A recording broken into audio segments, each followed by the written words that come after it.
France, en zone occupée, vivent 65 000 juifs d'origine étrangère, venus de Pologne, d'Allemagne, de Roumanie ou de Hongrie, victimes de l'intolérance et de la discrimination. La majorité s'est fixée dans la capitale, une communauté infime par rapport à la population nationale. Dès le début de la guerre, des milliers de juifs d'origine étrangère s'engagent pour combattre dans l'armée française. Quelques mois plus tard, Pétain signe l'armistice. Dès juillet, la loi d'épuration de l'administration est appliquée.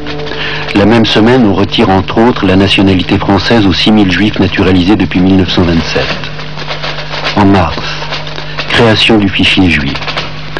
Et le 3 octobre 1940, Vichy publie au journal officiel le statut des Juifs.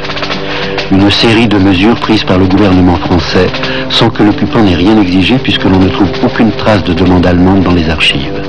Un commissariat aux questions juives est créé. Dès le lendemain, loi autorisant l'internement dans des camps spéciaux des ressortissants de race juive. Les juifs sont exclus de la presse, de la radio, du cinéma, de la médecine, de la vie publique, de l'enseignement supérieur et de l'économie. Commence l'arianisation des entreprises et biens juifs. 3000 entreprises juives sont placées sous séquestre. En 1941, apposition de la mention juive sur les titres d'identité. À l'automne 1941, création de la police aux questions juives. Le couvre-feu est appliqué pour les juifs de 20h à 6h du matin. Dans l'indifférence générale, fin mars 1942, le premier convoi de juifs a déjà quitté Drancy pour Auschwitz.